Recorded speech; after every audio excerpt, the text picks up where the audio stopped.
जय हिंद प्यारे बच्चों, स्वागत करता हूं आप सभी बच्चों का आप सभी के प्यारा सा YouTube channel suffer is success life में। प्यारे बच्चों, आज के इस क्लास में हम लोग क्लास 12 के हिंदी का चैप्टर नंबर 1 है जिसका नाम है बातचीत। उसका मोस्ट VVI ऑब्जेक्टिव क्वेश्चन को करने वाले हैं जो कि आपके बोर्ड एग्जाम के दृष्टि से काफ़ी ज़्यादा इंपॉर्टेंट है। तो प्यारे बच्चों, आप सभी से रिक्वेस्ट करता हूँ कि आप लोग इस वीडियो को अंत तक जरूर देखिएगा, बीच में बिल्कुल भी स्किप करने की जरूरत नहीं है। तो चलिए आज की इस क्लास को हम लोग स्टार्ट करते हैं। यहाँ पर देखिए, सबसे पहला क्वेश्चन आपका कहता है कि बालकृष्ण भट्ट की रचना निम्न में से कौन है, मतलब निम्नलिखित में से कौन सा बालकृष्ण भट्ट के द्वारा लिखा गया है, ये आपसे पूछा जा रहा है। ठीक है, तो प्यारे बच्चों 1 नंबर का जो है ना आप लोग का बिल्कुल ऑप्शन नंबर ए सही हो जाएगा, बातचीत इज द राइट आंसर हो जाएगा।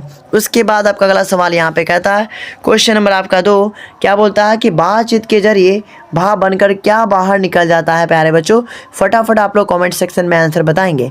तो प्यारे बच्चों इसका जो है ना आंसर हो जाएगा आपका 2 नंबर का सी, मवाद और धुआं इज द राइट आंसर हो जाएगा। ठीक है, चलिए उसके बाद अगला सवाल आपके इसमें पे आ रहा है। क्वेश्चन नंबर यहाँ पे 3 नंबर की बालकृष्ण भट्ट की माता का नाम क्या है। फटाफट बैक टू द आंसर आप लोग बताएंगे। ठीक है, तो 3 नंबर का आपका सी हो जाएगा, पार्वती देवी इज द राइट आंसर हो जाएगा। ठीक है, चलिए उसके बाद नेक्स्ट पंक्ति आपके इसमें पे आ रहा है यहाँ पे क्वेश्चन नंबर आपका 4 कि निबंध लेखन की दृष्टि से भारतेंदु युग कैसा था। निबंध लेखन की दृष्टि से भारतेंदु युग कैसा था, ये आपको बताना है प्यारे बच्चों। तो देखिए 4 नंबर का आप लोग याद रखिएगा, ऑप्शन नंबर ए हो जाएगा उर्वर, है ना। कैसा था तो याद रखना आप लोगों को उर्वर, option number A is the right answer हो जाएगा। उसके बाद नेक्स्ट पंक्ति आपके स्क्रीन पर आ रहा है क्वेश्चन नंबर आपका, है ना 5 नंबर क्या बोलता है समझिए कि बातचीत शीर्षक निबंध के अनुसार जो मवाद या धुआं जमा रहता है वह भाप बनकर निकल पड़ता है, कैसे। तो देखिए यहाँ पर जो है ना 5 नंबर का ऑप्शन नंबर सी हो जाएगा, बातचीत के जरिए, जो कि आपका ऑप्शन नंबर सी सही है। ठीक है, चलिए उसके बाद 6 नंबर का बताएंगे, जैसा काम वैसा परिणाम किस लेखक द्वारा रचित प्रहंसन है। और ये काफ़ी इंपॉर्टेंट क्वेश्चन है प्यारे बच्चों, 6 नंबर का याद रखिएगा आप लोग, ऑप्शन नंबर सी हो जाएगा आपका बालकृष्ण भट्ट। ठीक है, उसके बाद अगला सवाल यहाँ पे कहता है बालकृष्ण भट्ट के पिता का नाम क्या था। ठीक है, काफ़ी इंपॉर्टेंट क्वेश्चन है, आप लोग बता सकते हैं। तो देखिए 7 नंबर का जो है ना आप लोगों का बी हो जाएगा, Beni Prasad Bhatt is the right answer हो जाएगा। जो भी बच्चे ऑप्शन नंबर यहाँ पे बी को लॉक कर रहे हैं बिल्कुल करेक्ट आंसर है। उसके बाद हम लोग बढ़ते हैं अगले सवाल की ओर। क्वेश्चन नंबर 8 बोलता है यहाँ पे कि दमयंती स्वयंवर किस लेखक की रचना है।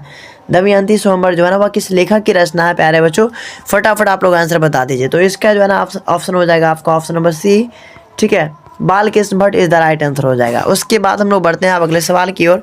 क्वेश्चन नंबर आपका 9 नंबर कहता है कि बालकृष्ण भट्ट की रचना बातचीत क्या है ना, बातचीत की विद्या क्या है, ये आपसे पूछा जा रहा है। तो देखिए 9 नंबर का जो है ना एकांकित तो होगा नहीं, कहानी भी नहीं, यात्रा संस्मरण भी नहीं है, तो बल्कि आपका ऑप्शन नंबर डी जो दिख रहा है ललित निबंध इज द राइट आंसर हो जाएगा। समझ में आ गया। चलिए उसके बाद हम बढ़ते हैं अगले सवाल की ओर। क्वेश्चन नंबर आपका यहाँ पर 10 कहता है कि बालकृष्ण भट्ट है ना किस युग के लेखक थे, ये आपको बताना। फटाफट आप लोग आंसर बता देंगे प्यारे बच्चों। तो देखिए 10 नंबर का जो है ना आप लोग का हो जाएगा बी, भारतेंदु युग के लेखक थे, है ना, B is the right answer हो जाएगा। उसके बाद हम लोग बढ़ते हैं अगले सवाल की ओर। क्वेश्चन नंबर आपका 11 बोलता है ना कि मनुष्य की बातचीत का उत्तम तरीका क्या है ना, मनुष्य के बातचीत का जो उत्तम तरीका होता है वो क्या है, आपसे पूछा जा रहा है। ठीक है, पहला तो ये नहीं होगा, तर्कपूर्ण बात नहीं होगा, बीच से बात नहीं होगा, बल्कि आपका ऑप्शन नंबर डी जो है ये सही हो जाएगा, अवाक होकर खुद से बातचीत करना, यही क्या है तो बातचीत का उत्तम तरीका है। उसके बाद 12 नंबर, संवाद में सबसे महत्वपूर्ण क्या है। 12 नंबर का बताएंगे फटाफट।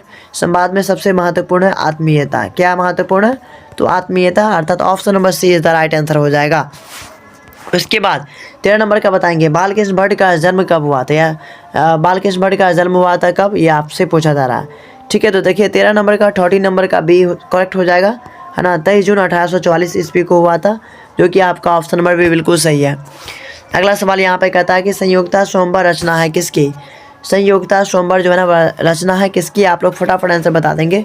तो देखिए मैं आपको लॉक करके बताता हूँ, 14 नंबर का आपका सी हो जाएगा, श्रीनिवास दास जी की, बिल्कुल ऑप्शन नंबर आपका जो है ना सी सही है। ठीक है, उसके बाद हम लोग बढ़ते हैं अगले सवाल की। क्वेश्चन नंबर 15 क्या बोलता है कि बातचीत शीर्षक निबंध के अनुसार रस का समुद्र किनकी बातचीत में उमड़ा चला जाता है। रस का समुद्र है ना, किनकी बातचीत में उमड़ा चला जाता है। तो 15 नंबर का आप लोग याद रखिएगा, ऑप्शन नंबर सी हो जाएगा, सॉरी ए हो जाएगा, दो हमजोली सहेलियों की बातचीत में। ठीक है, उसके बाद नेक्स्ट पंक्ति, नेक्स्ट क्वेश्चन आपके इसमें पा रहा है क्वेश्चन नंबर 16 कि बाल विवाद संवाद क्या है। ठीक है, तो बाल विवाद संवाद जो है आलोचनात्मक संबंधों की पुस्तक है, अर्थात ऑप्शन नंबर आपका ए सही हो जाएगा। उसके बाद अगला यहाँ पे कहता है क्वेश्चन नंबर आपका 17 नंबर की बालकृष्ण भट्ट ने कौन सा मासिक पत्र निकाला था। बालकृष्ण भट्ट ने कौन सा मासिक पत्र निकाला था, तो याद रखिएगा आप लोग 17 नंबर का सी हो जाएगा, हिंदी प्रदीप नामक मासिक पत्र वो उन्होंने निकाला था। ठीक है, उसके बाद नेक्स्ट पंक्ति यहाँ पे कहता है क्वेश्चन नंबर आपका 18 नंबर की बातचीत किस विधा की रचना है। बातचीत जो है वह किस विधा की रचना है, तो निबंध हो जाएगा इसका ऑप्शन नंबर डी। ठीक है,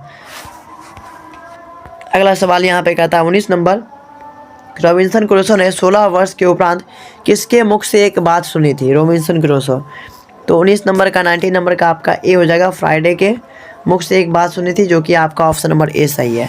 ठीक है, उसके बाद 20 नंबर कहता है यहाँ पे कि बातचीत शीर्षक निबंध के निबंधकार है कौन। बातचीत शीर्षक निबंध के निबंधकार कौन है, तो 20 नंबर का आप लोग याद रखिएगा, ऑप्शन नंबर डी हो जाएगा, Balkrishna Bhatt is the right answer. ठीक है, चलिए उसके बाद यहाँ पे और भी क्वेश्चन है, 21 नंबर का बताएंगे, बातचीत के माध्यम से बालकृष्ण भट्ट क्या बताना चाहते हैं। तो बातचीत के माध्यम से बालकृष्ण भट्ट बातचीत की शैली को बताना चाहते हैं, जो कि आपका ऑप्शन नंबर ए में है, सही आंसर। चलिए उसके बाद इसका आंसर बताएंगे आप लोग कि भट्ट जी को है ना अंग्रेजी साहित्य के एडिशन और स्टील की श्रेणी में किसने रखा था। तो याद रखिएगा इसका जो है ना आंसर हो जाएगा आप लोगों का 22 नंबर का बिल्कुल correct answer option number C हो जाएगा, रामचंद्र शुक्ल ने रखा था। ठीक है, चलिए उसके बाद यहाँ पे कहता है कि बालकृष्ण भट्ट का निवास स्थान कौन सा है। बालकृष्ण भट्ट का जो है ना निवास स्थान पूछा जा रहा है प्यारे बच्चों, तो इस नंबर का आपका जो है ना हो जाएगा B option, Allahabad Uttar Pradesh is the right answer हो जाएगा। उसके बाद हम बढ़ते हैं आप अगले सवाल की, और क्वेश्चन नंबर आपका 24 बोलता कि बालकृष्ण भट्ट ने किस पत्रिका का संपादन किया था। बालकृष्ण भट्ट ने किस पत्रिका का संपादन किया था, तो याद रखिएगा 24 नंबर का आपका सी हो जाएगा, हिंदी प्रदीप नामक मासिक पत्रिका का उन्होंने क्या किया था, संपादन किया था। ठीक है, उसके बाद यहाँ पे 25 नंबर कहता कि बालकृष्ण भट्ट ने हिंदी प्रदीप नामक मासिक पत्रिका निकालना कब आरंभ किया था या कब प्रारंभ किया था, तो 25 नंबर का याद रखिएगा, ऑप्शन नंबर ए हो जाएगा 1877 में। ठीक है, उसके बाद यहाँ पे 26 नंबर कहता है कि बालकृष्ण भट्ट के पिता पैसे से क्या थे। फटाफट आंसर बताएंगे, 26 नंबर का भी हो जाएगा, व्यापारी थे। ठीक है, उसके बाद अगला यहाँ पे कहता है क्वेश्चन नंबर 27 की कौन सा उपन्यास बालकृष्ण भट्ट द्वारा रचित है। 27 नंबर का बताएंगे, 27 नंबर का सी हो जाएगा है ना, 100 आजान 1 सुजान, जो कि आपका ऑप्शन नंबर सी में है। उसके बाद हम बढ़ते हैं अगले सवाल के, 28 नंबर पे नाटक के प्रारंभ में होने वाले मंगल पाठ को क्या कहते हैं। नाटक के प्रारंभ में होने वाले मंगल पाठ को क्या कहा जाता है प्यारे बच्चों, 28 नंबर का याद रखिएगा, बी हो जाएगा, नांदी पाठ, जो कि आपका ऑप्शन नंबर बी में है। ठीक है, चलिए उसके बाद यहाँ पे बताएंगे 29 नंबर का, रॉबिन्सन क्रूसो को कब तक मनुष्य का मुख देखने को नहीं मिला था। तो देखिए 29 नंबर का आप लोग याद रखिएगा, सी हो जाएगा, 16 ईयर्स यानी कि 16 वर्ष तक। ठीक है, उसके बाद 30 नंबर कहता है यहाँ पे कि बोलने से ही मनुष्य के रूप का क्या होता है, साक्षात्कार होता है, या किसने कहा था।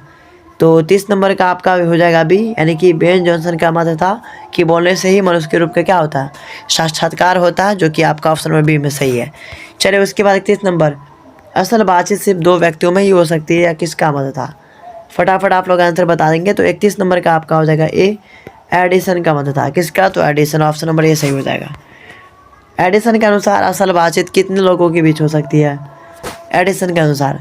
तो देखिए 32 नंबर का प्यारे बच्चों ए हो जाएगा, 2 लोगों के बीच असल बातचीत हो सकती है। 33 नंबर का आता है यहाँ पे कि बातचीत से मन किस प्रकार का हो जाता है। तो बातचीत से मन जो है ना हल्का हो जाता है, हल्का स्वच्छ हो जाता है, जो कि आपका ऑप्शन नंबर सी में है। चलिए उसके बाद किसके न होने से सृष्टि गूंगी प्रतीत होती है। 34 नंबर का प्यारे बच्चों फटाफट आंसर बताएंगे, तो याद रखिएगा 34 नंबर का आपका बी हो जाएगा, वाक शक्ति के न होने से सृष्टि गूंगी प्रतीत होती है। ठीक है, अगला सवाल यहाँ पे कहता है 45 नंबर की आर्ट ऑफ कन्वर्सेशन कहाँ के लोगों में सर्वाधिक प्रचलित है। 35 नंबर का बताएंगे, तो 35 नंबर का आपका सी हो जाएगा, यूरोप के लोगों में क्या है, सर्वाधिक प्रचलित है। ठीक है, अब लास्ट क्वेश्चन हम लोग कर लेते हैं कि बालकृष्ण भट्ट या बालकृष्ण भट्ट किस काल के रचनाकार है। तो याद रखिएगा है ना, बालकृष्ण भट्ट जो है वो आधुनिक काल के रचनाकार है। तो उम्मीद करता हूँ कि प्यारे बच्चों ये सारे के सारे क्वेश्चन आपको बहुत ही अच्छी तरीके से याद हो गए होंगे। ठीक है, तो अगर आपको वीडियो पसंद आया तो वीडियो को लाइक ज़रूर कीजिएगा, चैनल पर नए होंगे चैनल को सब्सक्राइब कर लीजिएगा और दोस्तों को जरूर शेयर कर देंगे। Thank you so much. Comment box में ज़रूर बताइए क्लास कैसा लगा। इस प्रकार के साथ क्लास के साथ हम लोग मिलते रहेंगे। थैंक यू सो मच, धन्यवाद।